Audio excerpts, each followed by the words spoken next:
Just like the previous video, and most likely every single video that we're going to be uploading on this channel, let's make a deal once again. You get this video up to 40 likes and I will drop the next Showdown guide plus draft plus run. Now if you're wondering where my face cam is at, unfortunately right now I'm experiencing some issues when it comes to the audio sync, so until I get that resolved, we're just gonna do live commentary because it doesn't stop over here. The content, it just doesn't stop. So if you're new here, end up enjoying today's content, make sure you hit that like button, make sure you hit that red subscribe button. Don't forget to follow me on all social medias at BladeMiss, same way it's spelled, on the YouTube channel username. And while you're looking at that, make sure you click on the channel, click on community, and interact with me there. And also don't forget to turn on that notification bell. It's very important that you do so. But let's head towards the AL East. So first things first, we're gonna look at the rewards. Now to me, the best reward that the AL East has is a shortstop. He goes by the name of Gleyber Torres. But before we jump into him, we got to look at the Orioles. They have right fielder Trey Mancini. Trey Mancini has always had a good swing in the game, but that arm strength makes him unusable in Diamond Dynasty. Plus, he's just an 85 overall, so he's not that big of an impact in my opinion, and Mickey Mantle will probably start over him in most teams. Now when it comes to the Boston Red Sox, they have Rafael Devers, pretty good defensive third baseman, has pretty good splits against left-handers, great splits against right-handers. He's like David Ortiz but the third base version, and he can field a lot better and run a lot better in terms of speed. Not a bad guy, but definitely not someone you go 100% after unless you're a Boston Red Sox fan. Now, third is Gleyber Torres. Now, Gleyber Torres, as you guys can see, we have already unlocked. Now, why did I go ahead and unlock Gleyber Torres already? Well, look at the power against both sides. Look at the contact against both sides. Look at the vision, and then look at the fielding, arm strength, and reaction. That's silver fielding, high silver reaction, and gold tier arm strength. That's pretty good, especially for shortstop. And then the power, that's what really excels me into making him the best reward out of the AL East. But we're not done with the AL East just yet. We got from the Tampa Bay Rays, Blake Snell. Now, this is the second best team affinity reward out of the AL East. And the reasoning behind it is go into any game mode and face Blake Snell and watch how funky his delivery is. Now imagine how funky it's going to be on Hall of Fame and on Legend pitch speeds, because it's out of this world currently. Now, last but not least, we got ourselves the Toronto Blue Jays, and they got themselves Vladimir Guerrero Jr.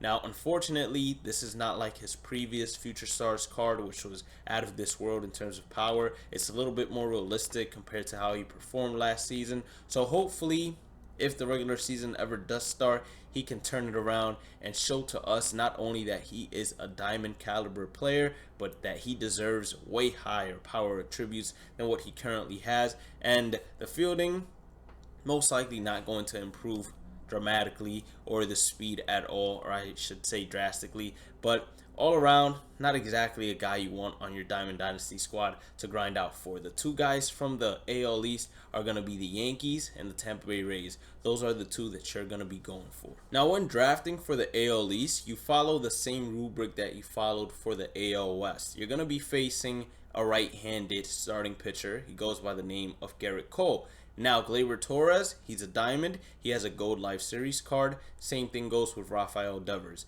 In this pick right here, I'm going with whoever has the highest power versus right, and that's going to be Gleyber Torres. So we're going to pick him up. And then for our gold round, look at how life works. We had Rafael Devers available to us, so if we would have went ahead and actually picked him up and he was the only hitter this round, then we would have been in a little bit of trouble. So we're going with Austin Meadows most likely here instead of Rafael Devers, just because he does have more pop. And then usually the third round, I don't know if it's meant to be like this, but it's usually a round you waste on the bullpen. Aaron Hicks most likely has the most power out of anyone there. I've done this draft plenty of times already, so I should know. I like Joey Wendell a lot, but Trey Mancini, you can't pass up on power. I'm telling you all that right now. Power is what makes or breaks your run, because a home run could easily take you over the edge. I'm not sure what the bronze top tier cards are, but if we have any of them on the bench, you'll know.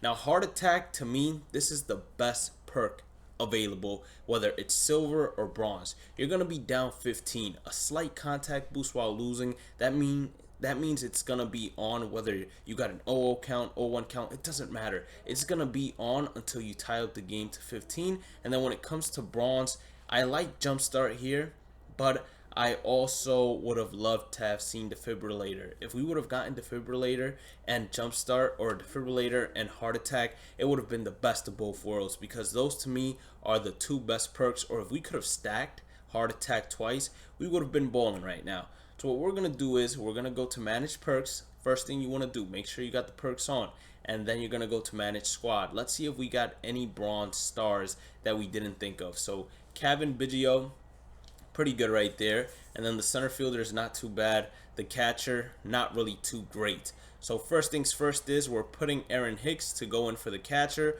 We're putting Mike to go in for the center fielder. And let's see who has the highest power after that, to see if anyone can replace Biggio. And it looks like Nunez can 100% replace Biggio.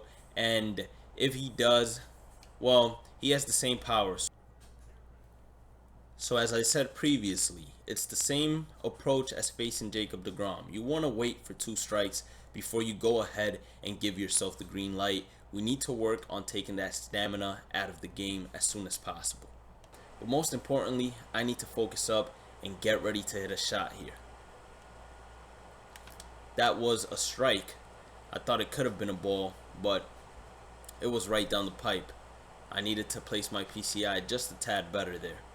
Similar situation to Austin Meadows, we have a 3-1 count.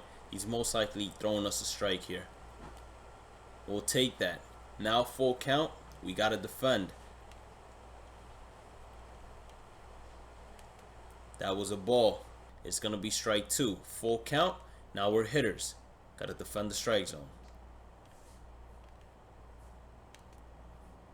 We took that changeup. Thought it was a curveball, to be honest, a knuckle curve, but instead it was a changeup. Another walk. So if we were a little bit more patient with the previous hitter, we could have probably had the bases loaded and then walked in the bases loaded. What I say, all I was trying to do was drive one. We're working his pitch count. This should take a bit of a toll on his confidence. Now we're gonna bring in our pinch hitter. And then we hit a line drive that just stays fair. I'm not testing Giancarlo's arm. You don't want to test any of these outfielders' arm. I'll tell you that first thing. A 2-2 count here. We got to protect. Can't hit a ground ball, so we have to get underneath it. Couldn't hit a ground ball. Got underneath it just early, although. It was a strike too, so it was a good pitch for me to swing at. Still a 2-2 count. Got to protect. And that was a changeup. Underneath it, popped it up to the second baseman. But I'm happy right now. We're about to have the top of the lineup come up to hit. Only 5 outs have been wasted, and he's thrown 52 pitches so far. So we're doing a great job when it comes to working on his stamina, since we haven't really crossed too many runs across the board or across the plate, however you want to say it. Unfortunately, his confidence is still pretty high. We need to be able to drive one if it's inside the strike zone. We drove that one. I don't think it has enough. With the runner on second base and Aaron Judge looking up, it is going to have enough. That's going to be a 2-run shot. So 5 outs, 5 runs, and we got him at 57 total pitches. It's looking amazing right now. We're going to keep our strategy, and no matter how many outs or how many runs we got left, we're not switching it up. So I'll take the fattest pitches right down the middle. I honestly do not care. Right down the pipe. That was absolutely crushed too. Unfortunately, Giancarlo Stanton, he's playing deep out there. He's able to make the grab. That's ball number 4. My eye is going to be the best eye you'll ever see on online games. Just through doing this. I kid you not. And another thing you can do for practice is you can follow the pitch, every single pitch. Even though you know you're not going to swing because you're waiting for 2 strikes, you can just follow the pitch. And that will work on your PCI placement as well. So look at that. No matter where it goes, I'm following it with my PCI. and there I can get a feeling of where to place my PCI to be right on the ball every single time. Like if I would have swung right there, I would have most likely been on top of it and a little bit more to the left than I would have wanted to. Boom. I'm telling you all, this is great work. 2-2 count, looking to defend, looking to get on base. Check swing. I saw that slider break at the end. We now got a full count. Opportunity to drive in a run, opportunity to get a double. That's a fastball, absolutely crushed. Perfect, perfect, right off the foul pole.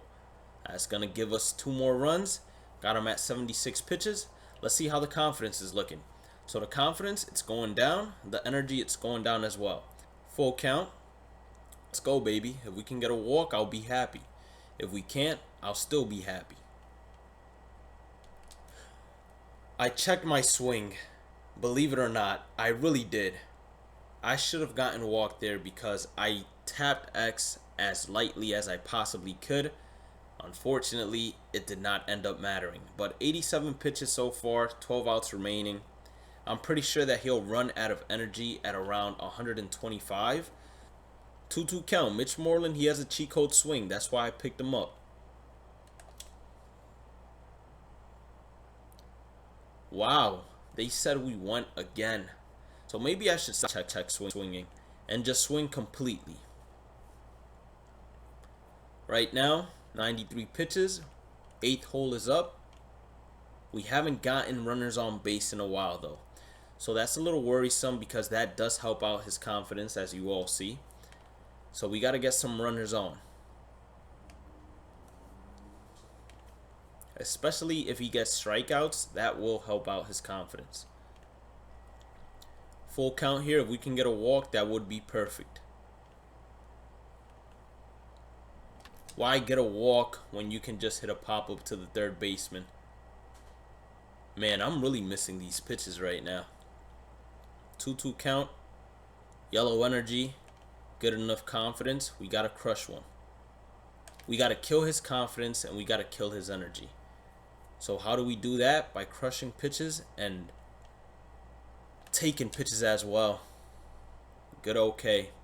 That makes sense, although. That's 108 pitches. We're most likely going to get one more opportunity to hit with the top of the lineup if we waste all of our outs. We got a 1-2 count on Glaber. We need to get on base. That was a dot. There's nothing you can tell me. It wasn't an absolute dot. 0-2 count. With no energy, he's starting to throw pitches right down the pipe. I might have to start taking advantage of jump start, but only having 7 runs, I still want to waste that energy just so it becomes a lot easier. I'm taking some pretty close pitches. Now he has red energy, so soon he'll be out of energy. Full count. That was another borderline pitch to take. It almost gave me a heart attack taking that one. And that one as well. But we get the walk. That's what I'm talking about. That's exactly how you take away his confidence. 2-run bomb from Trey Mancini makes this a 9-15 ball game. And his confidence, as you guys can see, it took a pretty big toll. I still want to take some pitches here. As soon as he runs out of energy, we should be good to go. We could start using the jump start perk, but that's only on pitches right down the pipe. He's at 128 pitches. I predict that at 130 he'll be done. That's going to be a single. So yeah, I predict that at 130 pitches he should be done in terms of energy, and we could start taking full advantage of Garrett Cole. We got a full count here. We'll take anything outside of the strike zone, anything inside we're looking to protect. That was close. I just didn't like the pitch, I'll be honest. Please just hit a bomb here. And if you don't hit a bomb, hit a double. That's a bomb. Perfect, perfect. I said all we needed was a 3-run bomb to work on that confidence. Destroy it a little bit more. Now, it's almost fully destroyed. We're taking pitches here, 2 strikes. We got him at 145 pitches. Now he's going to start throwing the ball right down the middle a little bit more often since he doesn't have control anymore, so he's going to be missing his spots. 0-2 count. Got to look to drive one here. Get on base. That's what's important. Underneath that slider, just laid on it. Weak contact result. It was a strikeout though, so we had to swing at it. Unfortunately, I couldn't time it or place my PCI where I wanted it to go.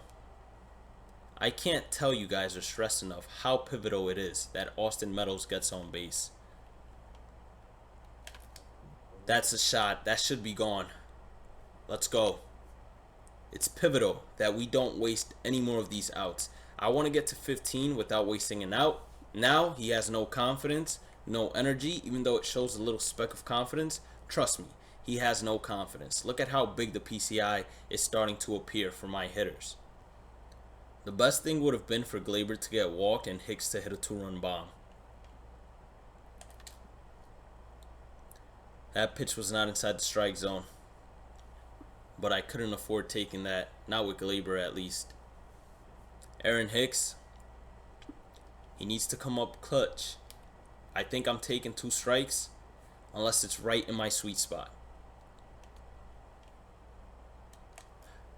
That was a check swing. These guys have no discipline. Seems like I have no discipline either though.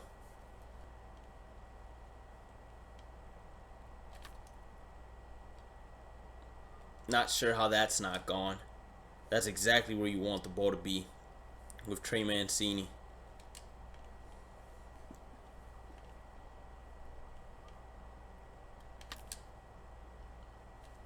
What can you do? What can you do when the Yankees want to become all-star defenders?